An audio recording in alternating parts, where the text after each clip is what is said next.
आज सातारा जिल्हा परिषदेच्या विषय समित्यांच्या सभापतींच्या निवडणुकीचा कार्यक्रम निर्धारित होता। या संदर्भात जी आमची निवडणूक पूर्व युती आहे, राष्ट्रवादी काँग्रेस पक्ष, शिवसेना, शेतकरी संघटना आणि अपक्ष काँग्रेस पुरुष, राष्ट्रवादी पुरुष, या सर्व सन्मान्य सदस्यांची आम्ही कालही मत जाणून घेतली। सकाळी मी आल्यानंतर मान्य आबानी आणि मी, आम्ही दोन शशिकांत शिंदे साहेबांनी, आम्ही सगळ्यांनीच आमच्या सर्व सन्मान्य सदस्यांचं मत या निवडणुकी संदर्भात जाणून घेतलं। कारण 20 तारखेला जिल्हा परिषद अध्यक्ष उपाध्यक्षाची निवड झाल्यानंतर सगळे सन्मान्य सदस्य आपापल्या मतदारसंघात होते। आम्हाला एकत्रपणे कोणाशीच बोलता आलं नव्हतं आणि म्हणून सदस्यांनी तीव्र भावना 20 तारखेला घडलेल्या प्रकाराबद्दलच्या आमच्या सदस्यांच्या आमच्या युतीच्या बैठकीमध्ये या ठिकाणी व्यक्त केल्या आणि सर्व सदस्यांचं मत आलं की अशी बळाचा वापर करून, सत्तेचा गैरवापर करून, हुकुमशाही पद्धतीनं जी 20 तारखेची अध्यक्ष उपाध्यक्षाची निवडणूक झाली आणि ती महाराष्ट्रभर नाही देशभर गाजली, देशपातळीवरच्या सुद्धा माध्यमांनी याची दखल घेतली आणि तीव्र भावना त्या दिवशी प्रशासन जे वागलं त्या संदर्भातल्या पूर्ण राज्यामध्ये उमटल्या आणि अशा वातावरणात आम्हाला त्या राष्ट्रवादी काँग्रेसच्या बरोबर, भाजपच्या बरोबर आम्हाला निवडणूक लढवायची नाही।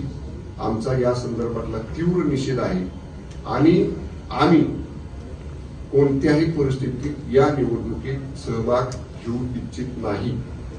आणि मग शेवटी आबांनी, मी, संजूबाबांनी, नितीन काकांनी, शशिकांत शिंदे साहेबांनी, आम्ही सगळ्यांनी सदस्यांच्या भावनांचा सारासार विचार करून त्यांच्या विचारांशी आम्ही सहमती दर्शवली आणि सन्मान्य सदस्यांनी सांगितल्याप्रमाणे या निवडणुकीवर राष्ट्रवादी काँग्रेस, शिवसेना, शेतकरी संघटना आणि अपक्ष या सगळ्यांनी मिळून या निवडणुकीवरती आज बहिष्कार टाकलेला आहे। या पार्श्वभूमीवर आपण पाहिलं असेल की काळ्या फिती लावून जिल्हा परिषदेत आमचे सर्व सदस्य गेले। सभागृहामध्ये त्यांनी तीव्र शब्दात 20 तारखेच्या घटनेचा एकूणच सगळ्या बाबींचा या ठिकाणी जाहीर निषेध केला। एवढंच नाही तर यशवंतराव चव्हाण साहेब, लोकनेते बाळासाहेब देसाई साहेब, किसनवीर आव्हाड, या सर्व दिग्गज, मान्य लक्ष्मण तात्या, श्रीमंत रामराजे, ह्या सगळ्या दिग्गजांच्या विचारांचा असणारा हा जिल्हा, यशवंत विचारांचा असणारा हा जिल्हा, या जिल्ह्यात पहिल्यांदा जिल्हा परिषद किंवा लोकल बोर्ड आणि त्यानंतर जिल्हा परिषद स्थापन झाल्यापासून जिल्हा परिषदेचे सदस्य काळ्या फिती लावून पायऱ्यांवर बसले, हा प्रसंग सातारा जिल्ह्याने पहिल्यांदा पाहिला। त्यामुळे या संदर्भातल्या भावना या आमच्या युतीच्या, आमची जी युती आहे ट्रिपल अलायन्स, त्यांच्या तीव्र आहेत आणि म्हणून आज आम्ही आमच्या सदस्यांनी या निवडणुकीवरती बहिष्कार टाकला।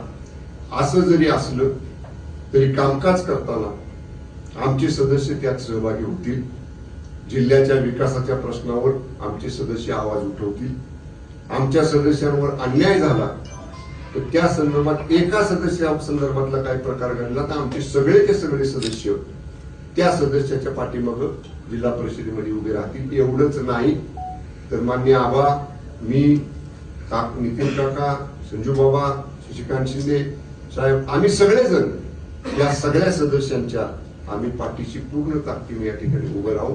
आम्ही या व्यासपीठावर बसलेले सगळेजण हा जो प्रकार 20 तारखेचा घडला त्याच्यात वेगवेगळ्या वेळी आम्ही आमच्या भावना व्यक्त केलेल्या आहेत। आजही आमच्या त्या भावना तीव्र आहेत।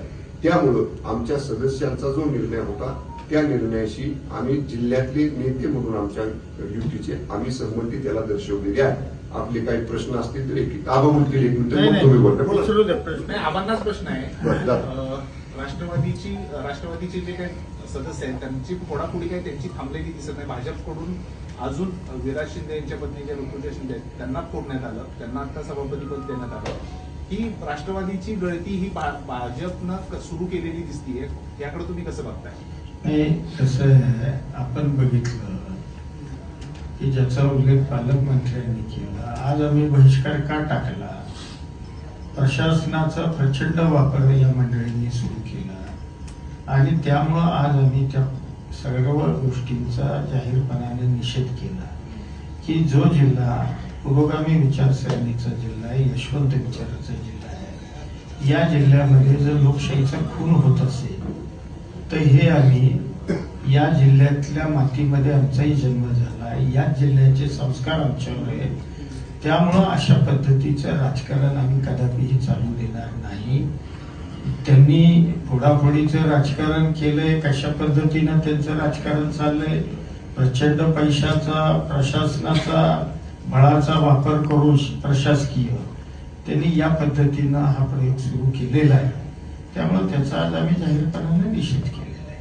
पण राज्यात तुम्ही मित्रपक्ष आहात, तिघही एकत्र युती आहे, तुमची महायुती आहे. असं असताना जिल्हा लेवलला अशा पद्धतीनं बीजेपी खाली उतरून तुमची पक्ष फोडतंय किंवा तुमचे सदस्य फोडतंय, हे काय म्हणजे हे गंभीर आहे. तुम्ही पण सत्तेत आहात ना, तुम्ही सत्तेत आहात, देसाई साहेब सत्तेत आहात तुम्ही. कसं आहे, या जिल्ह्यापुरतच मी बोलले.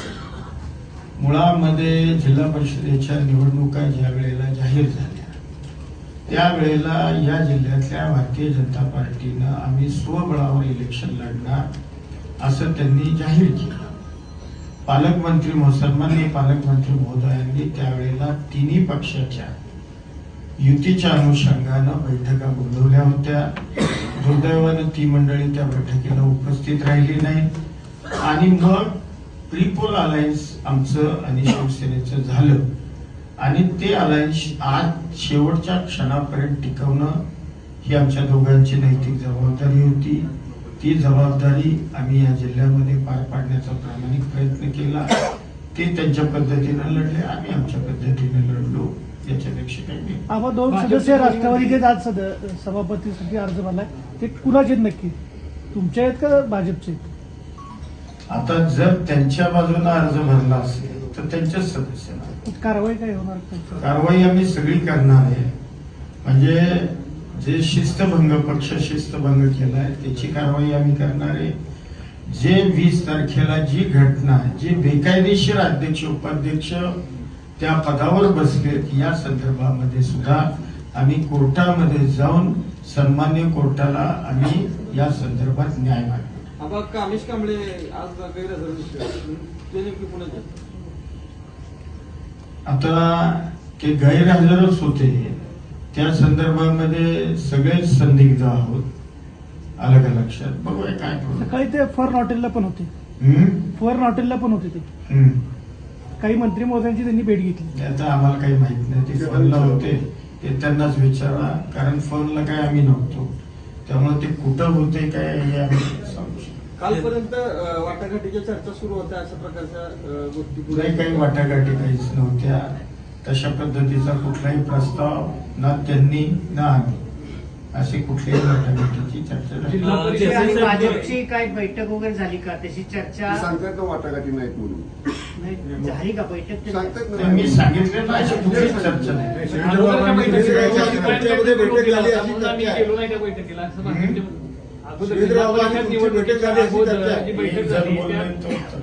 त्या बैठकांना तुम्ही शिपायांकडनं निरोप दिला म्हणून आम्ही त्या बैठकांना गेलो नाही असं दोन्ही मंत्री म्हणतात. एक मिनिट, बैठकीची निरोप मान्य आव्हाने किंवा आव्हानच्या कार्यालयातनं दिलेले नव्हते. पहिली गोष्ट, त्यांना प्रश्न विचारला म्हणून बैठकीचे निरोप मी माझ्या पालकमंत्री कार्यालय सातारा जे अधिकृत आहे त्या कार्यालयातनं निरोप दिलेले होते.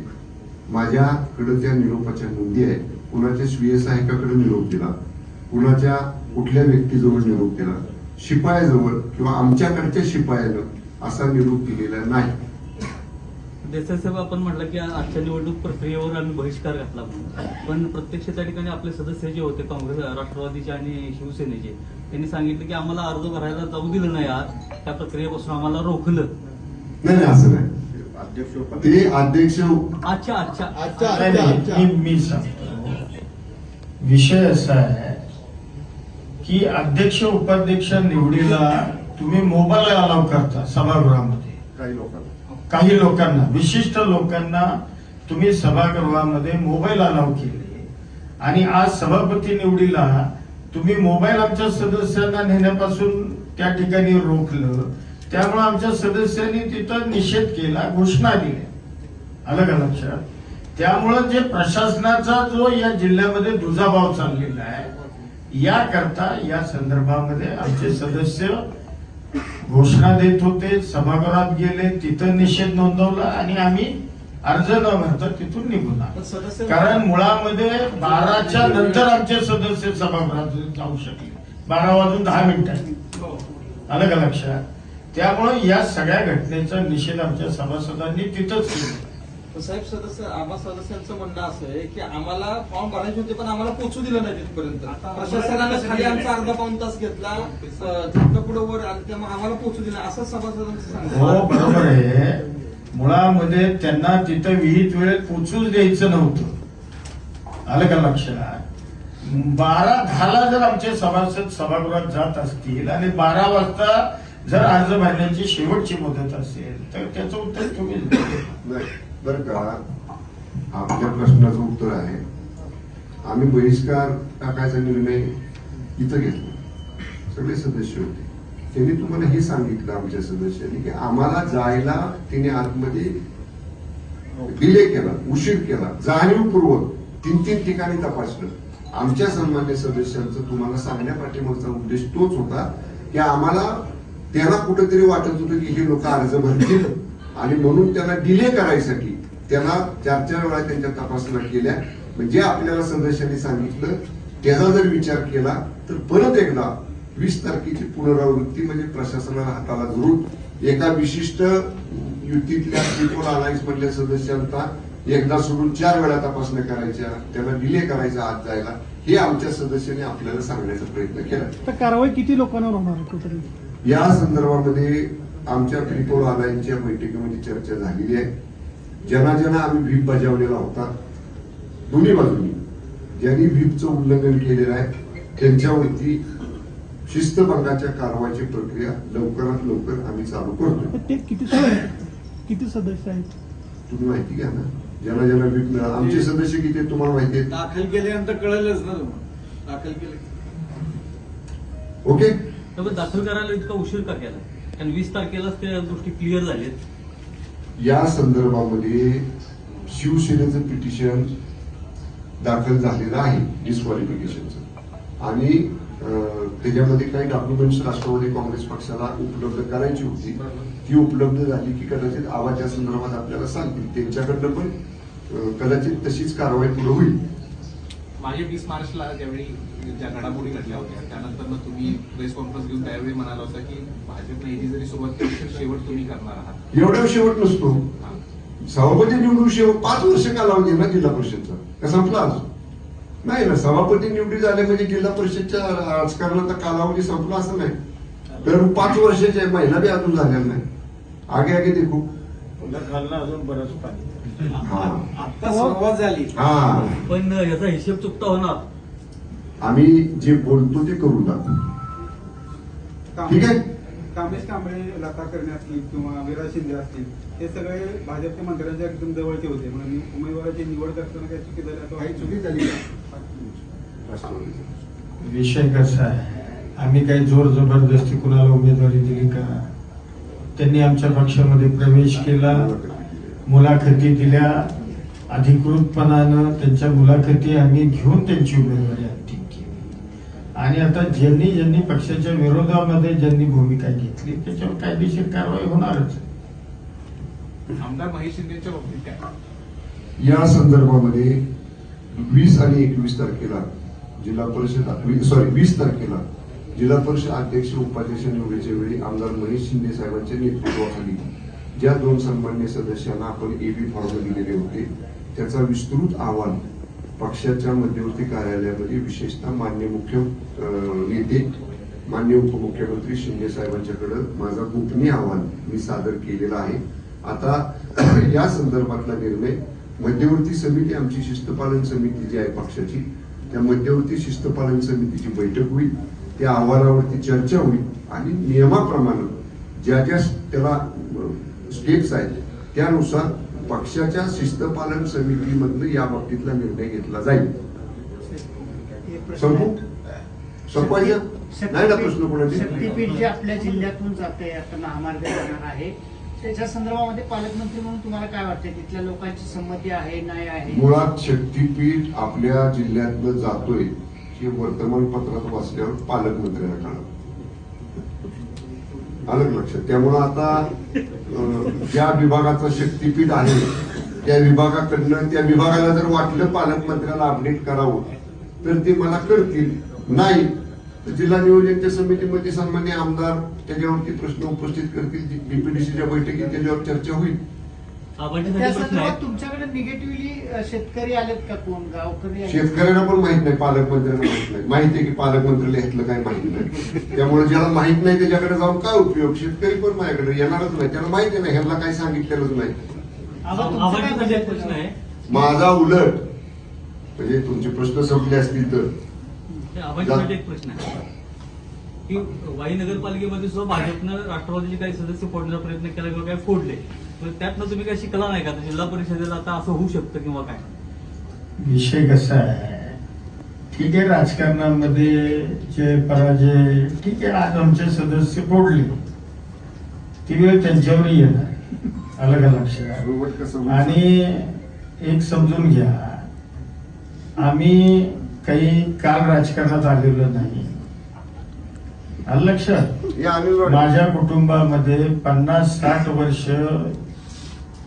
जिल्ह्याचं राजकारण आहे. त्यामुळं याचं उत्तर आम्ही 100% दिल्याशिवाय राहणार. तुम्ही पक्षात एकटे पडला असं दिसतंय.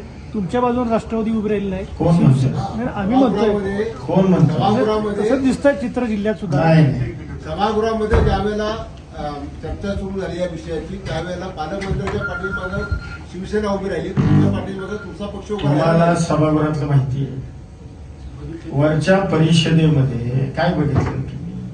परिषदेमध्ये या चर्चेची सुरुवात ही शिवसेना आणि राष्ट्रवादीच्या आमदारांनीच केली, पालकमंत्र्यांना विचारलं, आणि त्याच्यानंतर आम्ही दोघं बोललो आणि मग त्याला रुलिंग दिलं. एनसीपीचे आमदार बोलले ना परिषदेमध्ये, बोलले बोलले. त्यामुळे तुम्ही जे म्हणताय ते पूर्ण चुकीचं. जिल्ह्यात निषेध जिल्ह्यात विषय असा तुमचा आहे. जिल्ह्यात पक्षाने निषेध नोंदवला नाही, तसे शिवसेनेने नोंदवला रस्त्यावर येऊन. रस्त्यावरती येऊन तुमच्या अरे मागे एक मिनिट, कराडला जे आंदोलन झालं ते आंदोलन सर्वपक्षीय झालं. आमचे पदाधिकारी सेनेबरोबर होते. आम्ही दोन्ही पक्ष, काँग्रेस, आम्ही एकत्रित आंदोलन केलं कराड. बाबा, अनिल देसाई असतील किंवा तुमचे सदस्य संदीप मांडवे हे दोघं पोटतिडकीने 20 तारखेपासून मांडतात या विषयासाठी. पण राष्ट्रवादीचा कुठलाही कार्यकर्ता यासाठी रस्त्यावर उतरलेला आम्हाला पाहिजे नाही की नाही, आमच्या ऐका माझं, कराडलाच फक्त आंदोलन झालं. कराडच्या आंदोलनामध्ये आमचे कराडचे एनसीपीचे कार्यकर्ते त्या आंदोलनामध्ये सहभागी होते. विषय नंबर 2, संदीप मांडवे आणि अनिल देसाई यांच्या बाबतीत जे प्रशासनाने केलं या संदर्भामध्ये आम्ही कोर्टाची लढाई, कोर्टामध्ये जाऊन कोर्टाने त्या मंडळींवर, प्रशासनावर ताशेरे ओढलेले आणि या दोघांचा आम्ही जामीन मंजूर करून घेतला. एनसीबीच्या आम्ही सगळी मंडळी, सेनाही आमच्या सोबत होती. त्यामुळं तुम्ही काहीतरी चुकीच्या पद्धतीचं काहीतरी तुम्हाला समज झालेला आहे, असं काही नाही. राष्ट्र जबाबदारीला मी नव्हतो का? तुम्ही मानता. अहो, रस्त्यावर कराडला सेनेसोबत आम्ही आणि काँग्रेस, साताऱ्यात कुठे शिवसेना उतरली होती ना. या संदर्भामध्ये पुढची दिशा आम्ही ठरवू आणि तुम्हाला कळू. एक मिनिट, मी फक्त एक खुलासा करतो. म्हणजे नेमकं परिषद सभागृहामधलं दैनंदिन कामकाज विशेष बैठकीतलं सुरू झाल्यानंतर भुजबळ साहेबांच्या विभागाचे प्रश्न, मुश्रीफ साहेबांच्या विभागाचे प्रश्न, हे यांचे प्रश्न हे परिषदेमध्ये होते. त्यामुळे हे 2 सिनियर मंत्री त्याच परिषदेत होते आणि खालच्या सभागृहामध्ये तोपर्यंत चर्चा संपत आली. त्यामुळं आमदार जे मंत्री होते ते मंत्री उभे राहिलेले. तुम्ही आपलं सीसीटीव्ही फुटेज बघा. जिल्हा परिषदेसारखं विधानसभेतलं सीसीटीव्ही फुटेज वायर तुटत नाही, उचललं जात नाही, रोजच्या रोज गायब पण केलं जातं. किंवा गायब पण केलं जात नाही. त्यामुळं मी सांगतो, मी पालकमंत्री म्हणून जबाबदारीने सांगतो, पक्षाचं म्हणाल तर शिवसेना पक्षाचा उपनेता म्हणून सांगतो, दोन्ही बाजूचे सदस्य दोन्ही सभागृहामध्ये या मुद्द्यावर प्रखरपणानं आपले मुद्दे मांडलेले आहेत. अहो, सुनेत्रा पवारांशी काय चर्चा झाली का या संदर्भात? दोघांकडे दोन नाही. पक्षाच्या वरिष्ठांशी माझ्या पक्षाच्या मी बोललेलो आहे, तसंच देसाई साहेब त्यांच्या वरिष्ठांशी. त्यामुळे ह्या सगळ्या घटना आम्ही आमच्या वरिष्ठांबरोबर चर्चा केलेल्या आहे. Okay, thank you. माध्यमांना विनंती आहे